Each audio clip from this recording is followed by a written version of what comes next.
Hello and welcome to Shanvi Study Circle, your home to all the B.Ed lesson plans and micro teaching plans। तो आज का हमारा विषय है अर्थशास्त्र यानी कि इकोनॉमिक्स और प्रकरण है हमारा मजदूरी यानी कि लेबर।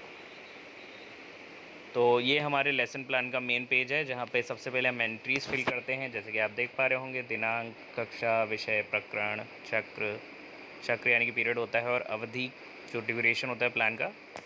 फिर आता है सामान्य उद्देश्य। सामान्य उद्देश्य जो होते हैं ये हमारे विषय पर आधारित होते हैं। और फिर आते हैं विशिष्ट उद्देश्य जो कि हमारे प्रकरण पे आधारित होते हैं। और फिर आता है सहायक सामग्री।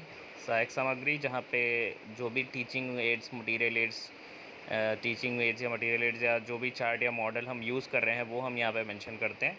फिर पूर्व ज्ञान, तो जो भी टॉपिक हम पढ़ा रहे हैं हमको जो लगता है कि स्टूडेंट के पास क्या नॉलेज उसके पहले का होना चाहिए वो हम पूर्व ज्ञान में मेंशन करते हैं। फिर आते प्रस्तावना प्रश्न जिन्हें हम इंट्रोडक्टरी क्वेश्चंस कहते हैं। तो यहाँ पे हम दो कॉलम्स फॉर्म करते हैं, छात्र अध्यापक क्रिया और छात्र क्रिया। ठीक है, तो छात्र अध्यापक क्रिया में हम कुछ क्वेश्चन पूछेंगे और छात्र क्रिया में जो स्टूडेंट्स उनके आंसर करेंगे वो आंसर्स वहाँ पे लिखेंगे।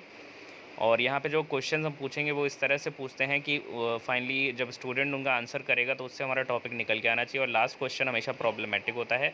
फिर उद्देश्य कथन किया जाता है छात्र अध्यापक के द्वारा कि छात्रों आज हम जो भी हमारा टॉपिक है उसके विषय में विस्तार से अध्ययन करेंगे। फिर आता है प्रस्तुतिकरण का पार्ट, जहाँ पे प्रेजेंटेशन की बात कर लें तो यहाँ पे 5 कॉलम इस तरह से बनते हैं।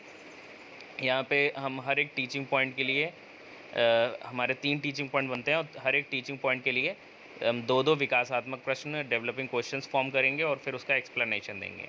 ठीक है, तो यहाँ पे हम पहला टीचिंग पॉइंट देख पा रहे हैं, उसका लिए 2 डेवलपिंग क्वेश्चन किए गए, फिर उनका एक्सप्लेनेशन है। ऐसे ही फिर दूसरा टीचिंग पॉइंट, यहाँ पे 2 ही टीचिंग पॉइंट्स बनाए गए हैं। फिर आते हैं बोधात्मक प्रश्न। तो जो कुछ भी हमने पढ़ाया है वो ये बोधात्मक प्रश्न जो होते हैं उसी पे आधारित होते हैं। तो यहाँ पे 3 से 5 क्वेश्चन हमको करने होते हैं और फिर उन्हीं का आंसर हम श्यामपट्ट सारांश में लिखते हैं। फिर निर्देशन और निरीक्षण कार्य, तो यहाँ पे छात्र अध्यापक जो है छात्रों को निर्देशित करता है कि वो श्याम पट्टकार को अपने उत्तर पुस्तिका में उतारें और स्वयं कक्षा का निरीक्षण करता है। फिर पुनरावृत्ति प्रश्न, तो यहाँ पे हम रिक्त स्थान, सही गलत या मिलान करो कुछ भी दे सकते हैं। फिर आता है गृह कार्य, जहाँ पे 2 गृह कार्य दिए जाते हैं। पहला हमारा रिटन वर्क होता है, कुछ रिटन वर्क देना होता है, और दूसरा जो होता है एक्टिविटी बेस्ड होता है। Thanks for watching this video, like and subscribe for more plans and don't forget to share also.